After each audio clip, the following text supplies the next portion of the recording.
your Halloween movie that Rob Zombie remade. Did you like it? Oh, God.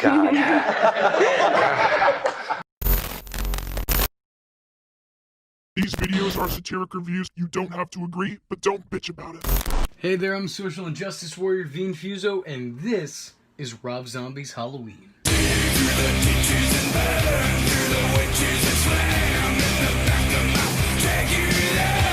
The movie starts off with a quote from a fictional character, so off to a great start. Whereas old previous incarnations have left Michael's childhood up to mystery, Rob Zombie takes the initiative and says, fuck that! Here's little Mikey Myers, deal with it. Jesus Christ, Ronnie, you know I have to fucking work tonight. And hey, surprise, surprise, Rob Zombie's wife is in the movie. You know, sometimes I feel like directors only make movies for certain reasons. Quentin Tarantino only makes movies to say the N-word and look at feet. Dan Schneider only makes kid shows so he can look at children's feet.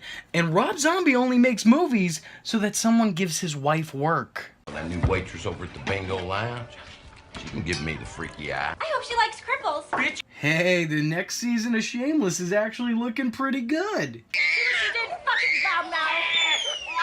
That's all that fucker does is cry. Is this what Honey Boo Boo's family's up to now?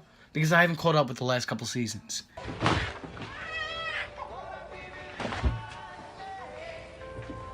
Mom, they're chicken abortions and they're fucking gross.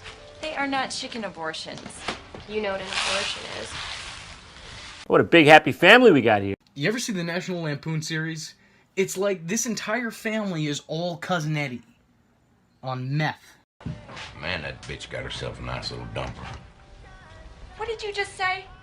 You heard me. Wow, already. I don't even know his name, but this guy, let me tell you about this guy. This guy can't die soon enough. Is this my punishment for bitching about Mike and Tina so much? I'm sorry. I take it all back. Though I will say this. They're still a lot more tolerable than the cast of Halloween Resurrection. I'll take them any day of the week, twice on Halloween. Oh, what's the matter? You jealous of your own daughter's ass, huh? Ah! You fucking whore! In there. Get away!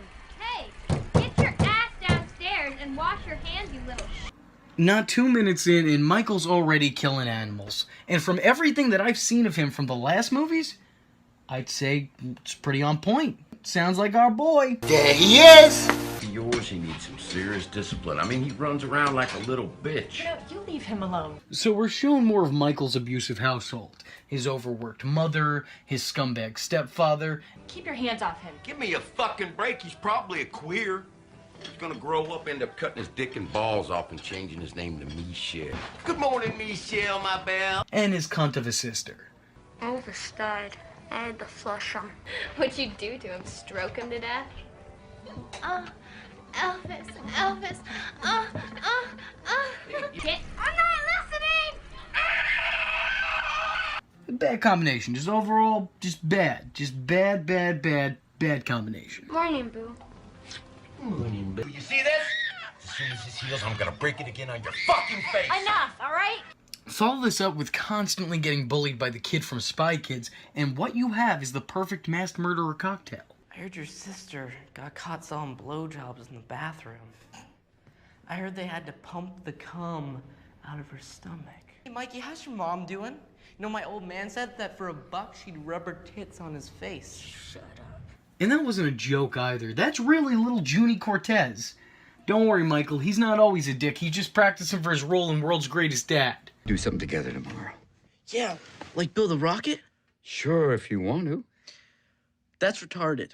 By the way, if you haven't seen that movie, go see that movie. It's a good movie. Check this out. I was thinking of making copies of Mommy for the whole school. Fuck you. Hey, tough guy. Thank God for the principal coming into the boys' bathroom where I'm sure they weren't audible enough for him to hear. What are you doing in there? But regardless, I'm sure Michael's appreciative of your interference. Fuck you. Fuck me. Or not. Or not, I guess. Michael Myers' mom, Rob Zombie's wife, where she, like most oblivious mothers who believe their children are God-sent angels who'd never do anything wrong, blames the school for constantly calling her down there. Again? Jesus, what is it with you in this goddamn school? I cannot keep coming down here like this. The principal tells her that he'd like for her son to see a professional, due to him having pictures of mutilated animals and the corpse of a neighborhood cat in a Ziploc bag in his backpack. And I don't know about you, but that sounds pretty fair to me. It sounds pretty reasonable. I'd see a professional after that. Also, I guess Michael wasn't actually a cat person. What a twist. And who do they recommend? Sam motherfucking Loomis. I remember thinking, man, whoever they get to play him in this film is gonna be awful. I mean, no one can hold a candle to Donald Pleasance. And then I heard they cast Malcolm McDowell in the role, and I thought, oh fuck, well fuck me then, never mind, that's perfect casting. And you know what? All these years later, I still agree, to an extent at least. Now a lot of people, despite loving Malcolm McDowell and loving Dr. Loomis, tend to hate him in the role of Dr. Loomis. But personally, I think they're remembering Rob Zombie's Halloween 2, where they completely mutilate the character like Michael mutilates small animals. While his performance in the second one tarnishes the image of Sam Loomis as a person, and I mean, really, it does a fucking number on the guy. Wait, we'll get there. And sure, we can say it's a different continuity and that this Loomis is different, but the way they transition him is so awful, it seems like an insult to the late Donald Pleasance and his continual amazing work of the character. Anyway, despite what the sequel does to him, and we'll get there, I think this movie kinda does him justice. And more so over, Malcolm McDowell does him justice. Again, for the most part. Will you just relax a moment? Please sit down, let me talk to you. Please. Hey. Miss Myers, this is Dr. Loomis. I took the liberty of calling him in. Happens to be a child psychologist. Thank you, Jim. Psychologist? We found this in Michael's school bag. Come on. Big deal. He found a dead cat. Michael loves animals. Michael loves animals. I once saw him hug the life out of a dog. Why would he do this? Mrs. Myers, typically the thrill of hurting or causing pain to smaller creatures, it's often an early warning sign. Michael overhears this and takes off to follow the guy for Machete. But can you please tell me where I can get a jacket like that? I want one. I'm serious.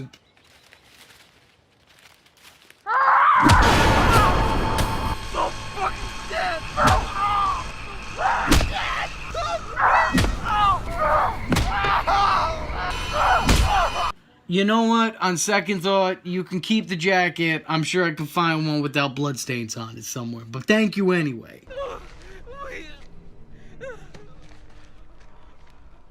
Don't hurt me.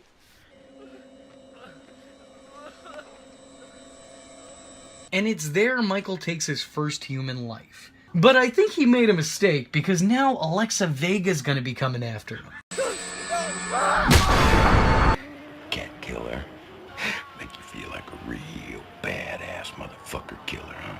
That is some deep-ass, serious, faggoty-ass shit. His stepfather mocks him, which, yes, mock the sick fuck who kills defenseless animals. I'm sure when he finally snaps completely in half, he won't hold a grudge. It's Halloween night. Michael's mother, Rob Zombie's wife, is out stripping. His sister Judith is fucking her boyfriend, and his stepdad is crippled in the living room getting shit-faced. Deciding that trick-or-treating alone just doesn't seem worth it, Michael instead decides to head back home to butcher his family. Fuck. Oh, God. Guys, I'm sorry for spoilers. And really, that's how you're gonna do it. That's how this movie's doing it. That's how you're gonna introduce the mask? Well, that's pretty fucking dumb. It's pretty fucking dumb.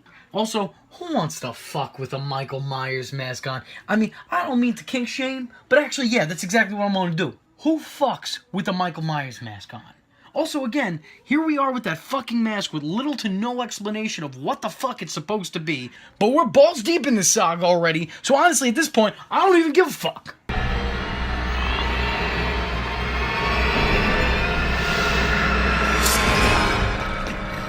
He will woke up dead. How the hell do you wake up dead? Because you're alive when you go to sleep. You can go to bed dead and wake up alive. You can't go to bed dead, man. That shit would be redundant. You can go to bed and not be dead, and you can die but not be in the bed. But you are in the bed, man. That's how you wake up dead in the first place, fool. That's some quantum shit right there, man. What are you talking about? You should be teaching classes. You stay dropping out. Also, props to this movie for killing the worst characters first. Every last one of them. He takes his youngest sister, whom they call Boo, out on the front steps, where they wait for Rob Zombie's wife. Michael is sent to Smith's Grove, where Dr. Loomis looks after him. And these are some of my favorite scenes. Seeing Michael act like a somewhat ordinary kid, trying to lie, but failing so miserably. What do you remember about that night, Halloween? What do you mean, like my costume and candy? Remember nothing about getting a knife? I didn't do that. Oh, okay. These scenes really humanize Michael. And it's perfect because this comes right before the rest of the movie, which goes out of its way to convince you that he's not human. And look, it's Machete! I didn't know he was working here. Careful, Michael. He's clearly in the Cult of Thorn. We're shown the transformation from the boy who killed on Halloween to the horror icon we all know and hope to never meet in real life. Over time, he becomes less vocal, only opening up to his mother, Rob Zombie's wife, on the occasion that she visits. And soon, that stops affecting him as well. He hides himself behind papier-mâché masks he makes in his spare time, which isn't healthy. I'm almost entirely sure that wouldn't be an asylum-approved activity. I mean, I'm not a doctor scientist or anything, but I'm pretty sure that people would call that an unhealthy obsession, would they not? Michael asks to go home. Denied! Sit down! But they do at least let him go outside. Probably for the convenience of a change of setting, because they didn't think the audience could handle more than 5 minutes in white walls. Michael's mother, Rob Zombie's wife, comes to visit and brings him a picture of him and his sister, Boo. But he's entirely unresponsive. As Loomis and Rob Zombie's wife leave the room, they leave Michael with Nurse Wynn. And yes, Wynn. She's looking a lot different in this continuity, what with the vagina and all. Cute baby.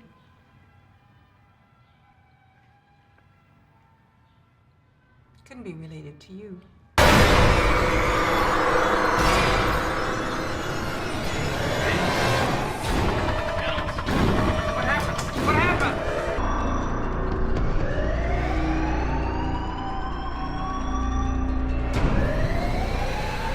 Oh, great, Michael, you ruined it. She was gonna be your in to a secret cult that was ruled by runes, and but now you ruined it. It's fucked up. You fucked it up, Michael. Good going.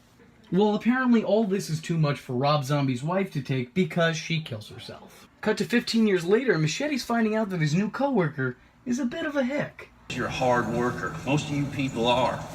All your women keep your little bungalows clean, sweep off the dirt floors, keep the papooses in order. I retire in about 3 months. And you're still gonna be here for a long time. Now open the door. Danny Trejo is 3 months away from retirement. Oh, thank God. So then he won't end up making those shitty death race movies. Wait, hold on. 15 years later and Danny Trejo hardly looks like he's aged a day? You know what, it's Danny Trejo, so it's plausible. Move on. Trejo and Cousin Fucker. Is that foreshadowing? I don't know. Take Michael to meet with Dr. Loomis one last time.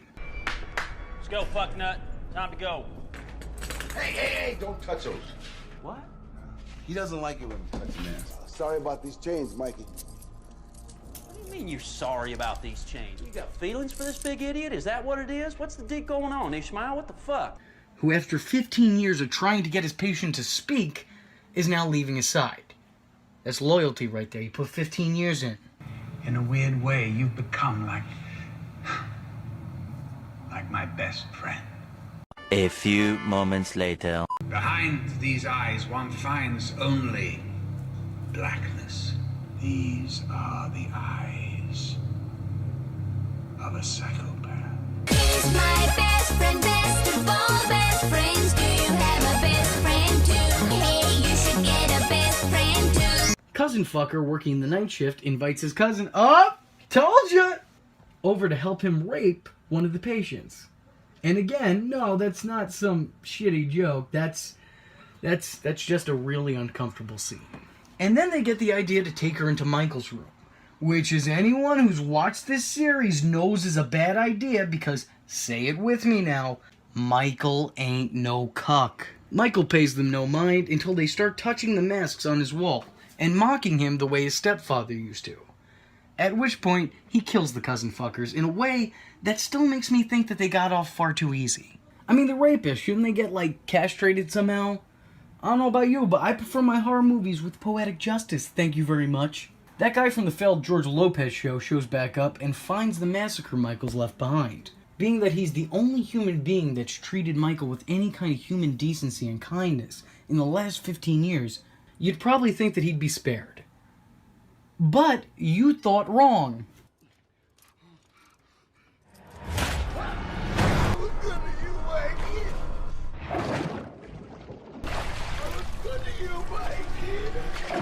Okay, I'll admit it, that was actually kind of sad. He was good to you, Mikey. He was good to you. Michael, what the fuck? You treated the rapist better than you treated the guy who was looking out for you. I get that you're a soulless killer, but buddy, your priorities are all kind of fucked up right now. Loomis gets a call to let him know that the plot is still taking place. Oh, good. Naughty, naughty girl.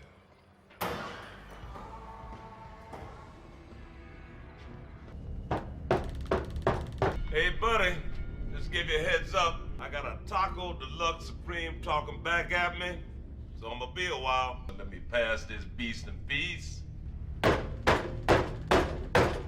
What we got here is failure to communicate. I'm Joe Grizzly, bitch. I'm Rick James, bitch. No to all of this. No to the beginning, no to the middle, no to the end. No to all of it. No. I'm putting my foot down. No.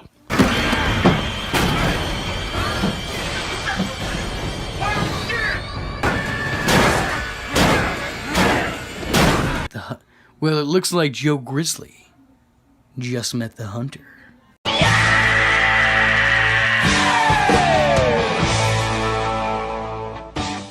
And look at that, only an hour in and we're introduced to Laurie, which is a shame because I almost liked the movie up until now. This is Laurie's first scene in the movie. Mr. Nichols is a horny old pervert. Mr. Nichols likes to touch me the wrong way. Oh, whoa, whoa! Okay, that is so not funny. Screwdriver, Mommy, you want a hammer? And see, I get it. I understand what you're going for. I get that Rob Zombie was trying to write her as a relatable, sarcastic teenage girl. Sarcastic teenage girls don't even talk like that, let alone to their parents. Her father asks her to drop off mail at the old Myers house as he's looking to sell it. I guess. Don't ask me the specifics, I don't fucking know. It's on the way there that she meets up with a kid who will one day grow up to be Paul Rudd. Lay out the candy corn, kid. I'm acting like I'm crazy. Tommy, I'm your babysitter. You're crazy. I know this. You're crazy. You're crazy. And see, now this is better dialogue. At least she's not finger fucking a bagel in front of the kid. In the meantime, Michael's returned home and dug up his dead sister's dead boyfriend's fuck mask from underneath the floorboards. Again, Michael, these priorities, I feel like you got him a little bit confused. To be or not to be? That is the question. Laurie drops off mail, catching the attention of Michael Myers, who recognizes her from her scent? Apparently? That's the thing now? Okay. Cut to Laurie in school talking with Linda, and holy shit, what's Jamie Lloyd doing here? What are you doing putting your Halloween 4 in my Halloween remake? That's right, that's Danielle Harris returning to the series to play Remake Annie. I love you. I love you. I love you. I love you. Called into the office of Smith's Grove, and you know what? Now I'm seeing it. Now I see it. Loomis is kind of a dick here. This is all your fault. I mean, you're responsible. I cannot be responsible for everything. About you. No, you're not pinning this on me. He was your patient, Doctor. Was. Look, all you guys had to do was to play zookeeper. You just keep the monkey house locked until the monkey died of old age. So you're just gonna wash your hands of the whole thing. You know, you two make me sick. I mean, not that he wasn't a dick in the other movies, constantly making kids cry, brah. But he was an understandable dick. This guy's just a cock. Between this and using the Michael Myers tragedy to make a name for himself, I get why people don't like him. And also, who keeps giving Clint Howard work? I think the guy's watching us. What guy? The guy over there. Yeah? Hey, freak, you want some of the young stuff? You like that? Hey, asshole! Hey, my daddy's the sheriff. Huh? Why don't you go crawl back under your fucking rock? That's some dialogue you got there. And who let deadly killer Charles Lee Ray become the sheriff? Loomis visits Rob Zombie's wife's grave to find someone's left her a gift. That was nice of them. That font card there seems entirely unnecessary, but okay, you do you. I'm not gonna judge. I mean, I don't mean to nitpick, but all that does is take your audience out of what they're watching. It doesn't match the style of the movie itself, and it's only used that one time. Why did you do it? And hey, it's Bob! And hey, they're fucking! And hey, he's dead. That happened a lot quicker than it did in the original. I mean, come on, movie. You don't even give me enough time to hate this one. Priorities! So seriously, on a scale from 1 to 10, 7.5? How about 0? They reenact the one scene from the original Halloween. And then Linda dies. Laurie gets picked up by Annie Jamie, or AJ for short, and Michael Myers kills Laurie's parents, potentially motivated by wanting guardian rights to his kid's sister. Laurie is brought to Tommy Doyle's house where they await AJ to drop off little Lindsay Wallace, so that AJ can meet up with her boyfriend Paul. Y'all are terrible babysitters. I would not trust my children in the care of any of these people. Oh shit, it's Grease 2? I thought I was the only one who loved Grease 2. Alright, kid. You live today. You got this one. You live today. Loomis seeks out Sheriff Chucky, who doesn't take kindly to authors, apparently. I read your book. I know exactly who you are, and frankly, I don't like you. You need Annie. AJ meets with Laurie, and this is not the way teenagers act. This isn't even the way humans act. Loomis convinces the sheriff to trust in him after giving him the Devil's Eye speech, which doesn't even match up to any of Loomis's discount versions of that speech that he used in the sequels. No conscience, no reason. Even in a rudimentary sense of life or death, right or wrong. Boo! You stink! And is it me, or is it weird seeing Danielle Harris naked? Maybe it's because I just spent 2 movies watching her as a child. I don't know. It feels creepy. I want to shower.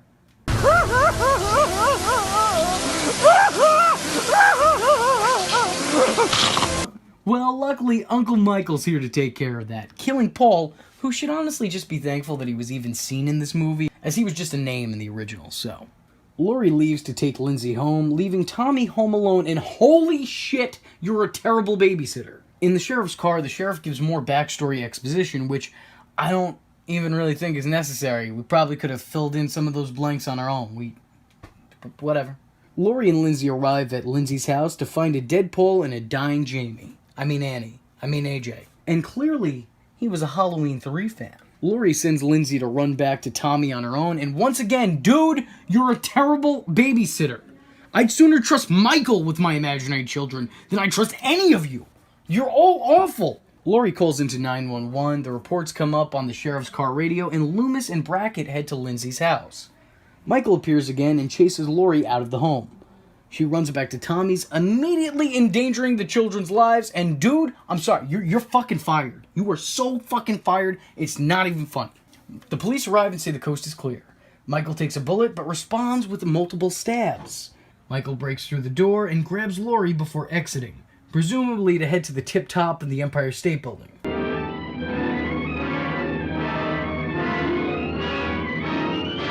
Loomis and Chucky arrive at Lindsay's house. Chucky stays with his daughter, comforting her as the ambulance arrives and hopefully providing her a goddamn shirt. Lindsay and Tommy run into Loomis, telling him, a stranger to them, that the boogeyman took Laurie. Loomis tells them to wait by the ambulance, and holy shit, these kids are fucked! These kids are fucked, man!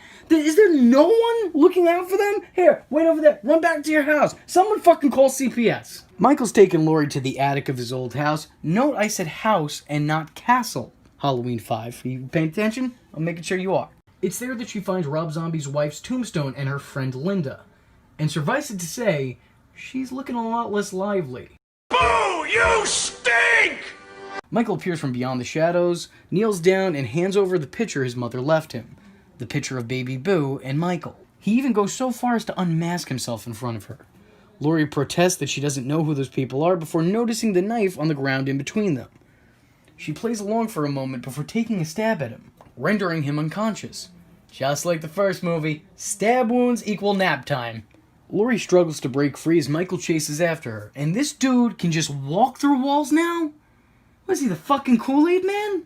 Michael makes his way toward Laurie when Loomis calls out to him, which makes little difference to him as he continues toward the last remaining Strode. Loomis continues to shoot at him, finally managing to put him out after 3 bullets. Loomis walks Laurie back to the sheriff's car where she asks him if that was the boogeyman. Is that the boogeyman?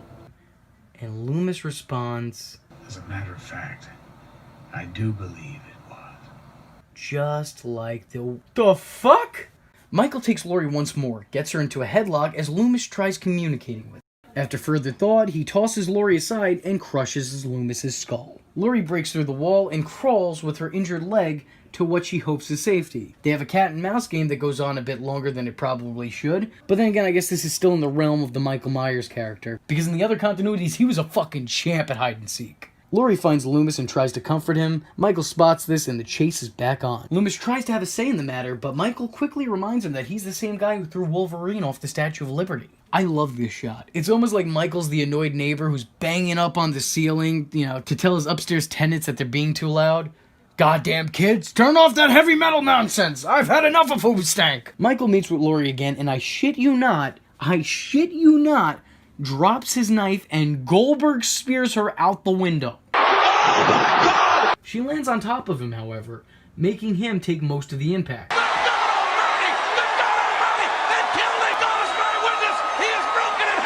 When she gets to her feet, she draws Loomis's gun and clicks it, only to find she's out of ammo, and possibly out of luck. Just kidding, it wasn't out of ammo, and Michael's dead. The end, and that's Rob Zombie's Halloween. So how do I feel about it? How do I feel about Rob Zombie's Halloween? Well, honestly, I don't mind fucking telling you this. I kind of like it. I mean, don't get me wrong, this in no way is an improvement to the original. But as its own thing for its own continuity, I actually think it's somewhat good. I mean, sure, everyone in the film is an irredeemable asshole, but there's something so raw about all these characters that it's not at all hard to imagine these types of people existing. It does have its problems, the movie. Like, for one, I want to know why everyone in Haddonfield looked like Rob Zombie at a different stage in life. Why is that? And Laurie is not nearly as likable as Jamie Lee Curtis. I know that that's like a high standard because Jamie Lee Curtis is Jamie Lee Curtis, but actually, let me revise that sentence so I articulated myself properly. Laurie is not likable. And I didn't even get into it about how distracting it is to see Charles Lee Ray as Sheriff Brackett. Or how they added a completely unnecessary rape scene to the director's cut. And who the fuck is this guy? What the fuck is this guy? Why the fuck is this guy? And also, how the fuck is this guy? I'm Joe Grizzly, bitch. So with that being said, I'm the Social Injustice Warrior V Infuso, and if you like the words that came out of my mouth hole and you too want to become a VTard, don't forget to like and subscribe. There's plenty more where this video came from. Follow me on Twitter because, hell, why not? It's not considered stalking if it's on the internet, am I right? And don't forget to join the Discord. I don't have anything catchy to add to that, but just join it. Just go do it. And if you have a free moment of time and a free $1 to spare, then head over to my Patreon, where for just $1, you too could help keep this boat afloat. And if you don't have that $1, but you do have a free moment of time, then hit the share button. It will help me out tremendously.